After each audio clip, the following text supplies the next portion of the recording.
Ya Allah, kami takut. Kalau saya sekarang tidak Engkau ampuni, ya Allah, mohon ampun ya Allah. Kalau Anda bertobat, akui pribadinya yang salah. Jangan bawa-bawa orang. Itu, ketawain aja habis semuanya.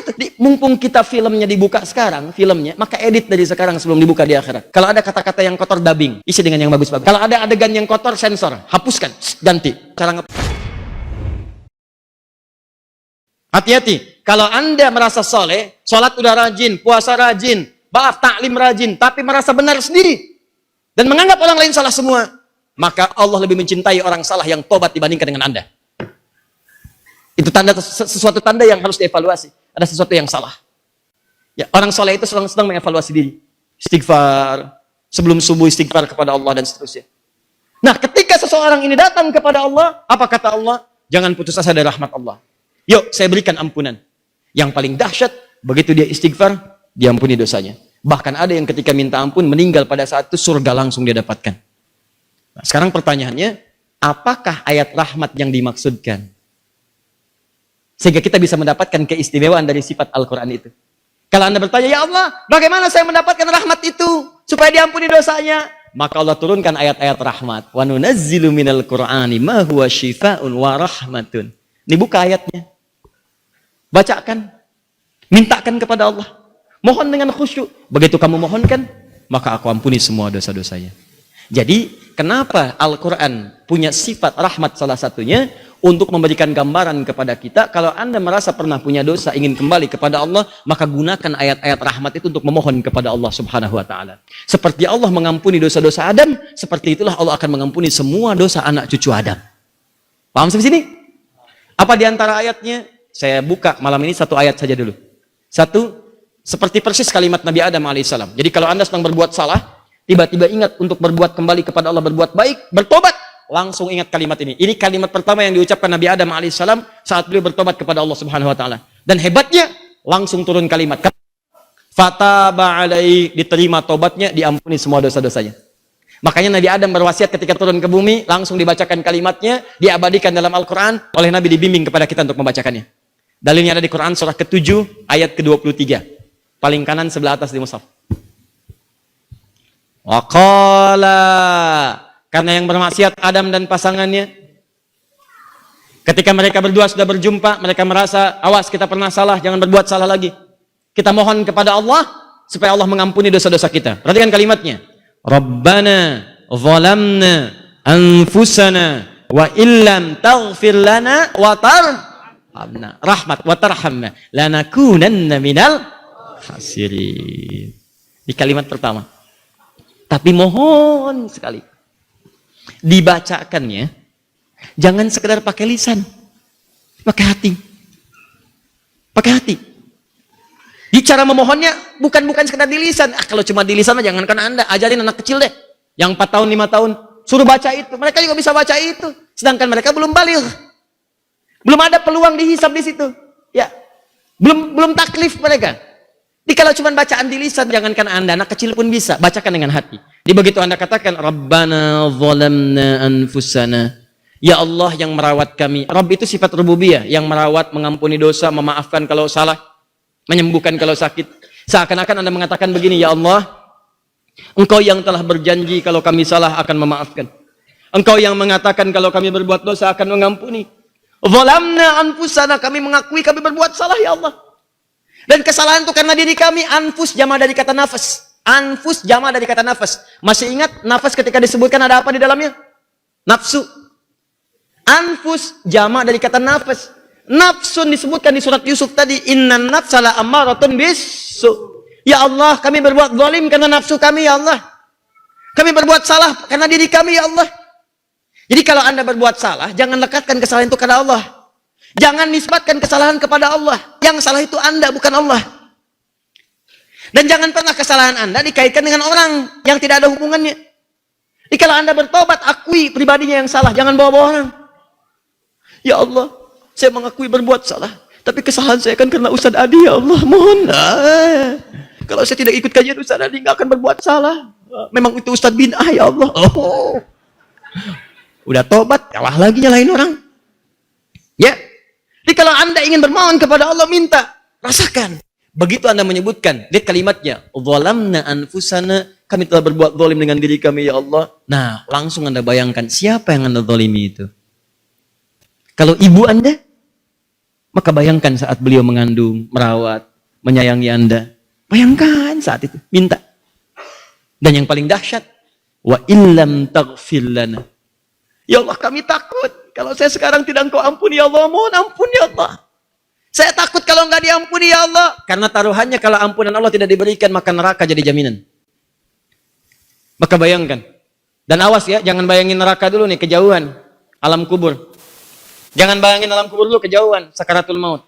Orang yang dosanya belum pernah dia bertobat kepada Allah saat hidupnya, maka saat sakaratul maut akan ditampakkan dosa-dosanya.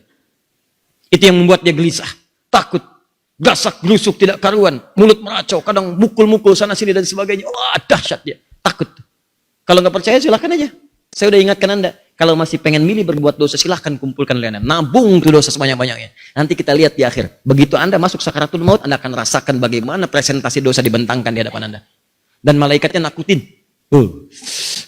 Gak usah dibayangin nih, gak kebayang. Depan Anda udah begini, ayo kamu, ayo pulang, ayo, pukul. Dipukulin, gak percaya silakan aja, baca ayatnya. Makanya kadang-kadang kalau pengen berbuat dosa, mikir dulu. Mikir. Ikan aneh, udah berbuat dosa, malu untuk tobat. Anda aja buat maksiat gak malu, kenapa saat tobat mesti malu?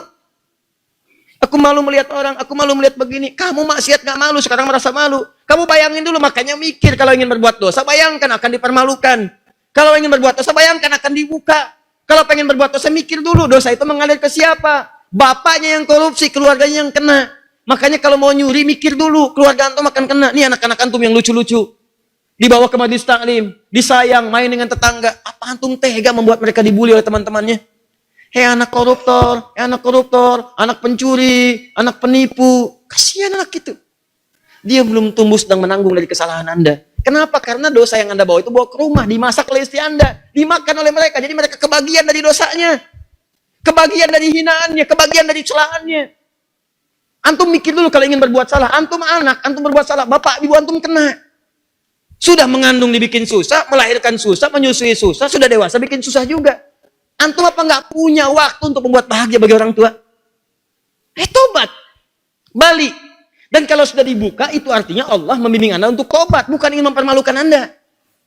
Hukuman sosial itu untuk membuat Anda mengerti, ini di akhirat lebih parah. Ini yang tahu baru orang-orang sekitaran, di akhirat dibuka. Malaikat pun tahu semua, jin tahu semua, setan ketawa aja. Itu ketawain aja habis semuanya tuh. Mumpung kita filmnya dibuka sekarang, filmnya, maka edit dari sekarang sebelum dibuka di akhirat. Kalau ada kata-kata yang kotor, dubbing. Isi dengan yang bagus-bagus. Kalau ada adegan yang kotor, sensor, hapuskan, ganti. Cara ngapusnya tobat. Ilangin, sebutkan. Jadi begitu mengatakan zalamna anfusana, ingat siapa yang dizalimi itu. Teteskan air mata, minta. Bayangkan siksa kubur, bayangkan neraka. Kata malaikat, akhriju anfusakum, baik keluar kamu. Gak mau keluar ya, saya pukul depannya, belakangnya segala. Itu di Quran surah 8 ayat 50. Keluarin. Silakan kalau nggak percaya. Kayaknya malam ini selesaikan urusannya. Watarhamna, dan Engkau berikan rahmat kepada kami. Nah, jadi begitu dosa diampuni, turun sifat ampunan Allah, rahmat turun. Begitu rahmat turun, hapus semuanya, beres, hilang. Kalau kami nggak dapat rahmat itu ya Allah, lanakunanna minal khasirin, kami akan rugi. Daripada kita rugi sebelum pulang, lebih baik hapuskan sekarang. Itulah sebabnya ketika kita berbuat salah teman-teman sekalian, kenapa ayat rahmat dibandingkan dengan syifa? Syifa itu kan obat penyakit. Kenapa disandingkan dengan rahmat? Rahasianya adalah, saya tutup, kenapa di Quran surah 17 ayat 82 rahmat disandingkan dengan syifa? Karena pertama, kalau orang sudah berbuat salah, pasti akan hidup dan bersanding penyakit dalam dirinya. Jadi kalau orang mencuri, itu sebenarnya sedang masukkan penyakit pada dirinya. Nggak percaya silahkan. Anda belum pernah mencuri selama hidup, begitu keluar dari masjid ini, nyoba-nyoba mencuri, pasti akan kepikiran. Di jalan kepikiran. Kamu salah. Kamu dikutuk terus tuh sama jiwa-jiwa takwanya. Kamu salah, cepat balikin. Kamu keliru. Itu tersiksa dengan keadaan. Bertemu orang, jadi hati-hati.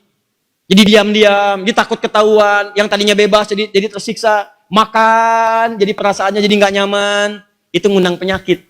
Makanya ketika antum diampuni dosanya oleh Allah, penyakit itu seketika dihilangkan. Seakan-akan dapat rahmat Allah, bonusnya syifa. Kalau orang sudah diampuni dosanya, maka akan tenang hatinya. Bebas dari pikiran-pikiran, bebas dari penyakit, hidupnya lebih bersih lagi. Itulah rahasianya kenapa syifa disandingkan dengan rahmat di ayat tadi. Jadi kalau Anda ingin dibebaskan dari semua penyakit-penyakit urusan dunia, maka yang pertama, gugurkan dulu dosa-dosa Anda di hadapan Allah Subhanahu wa taala.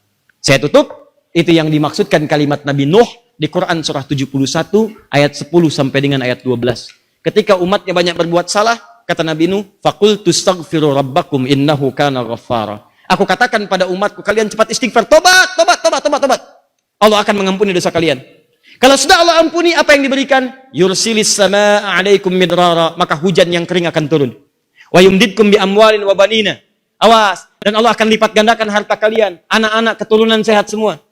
Ini gambaran kata para pakar tafsir, kalau ada orang berbuat maksiat, bawa harta haram ke rumah dan sebagainya, maka akan bermasalah bagi anak, bagi harta dan sebagainya. Bagi keluarga. Kalau Anda ingin hapuskan semua itu, maka bertobatlah kepada Allah Subhanahu wa taala. Ini makna rahmat yang pertama. Apakah makna rahmat yang kedua? Yang bisa membebaskan Anda dari semua masalah kehidupan. Sehingga ke kantor, tenang. Di rumah, enak. Ada masalah? Ada. Cuman saat akan dilalui, diringankan oleh Allah. Seakan-akan nggak punya masalah. Dan yang terakhir, yang paling hebat, begitu Anda mendapatkannya, maka dunia akan ditundukkan kecil pada diri Anda.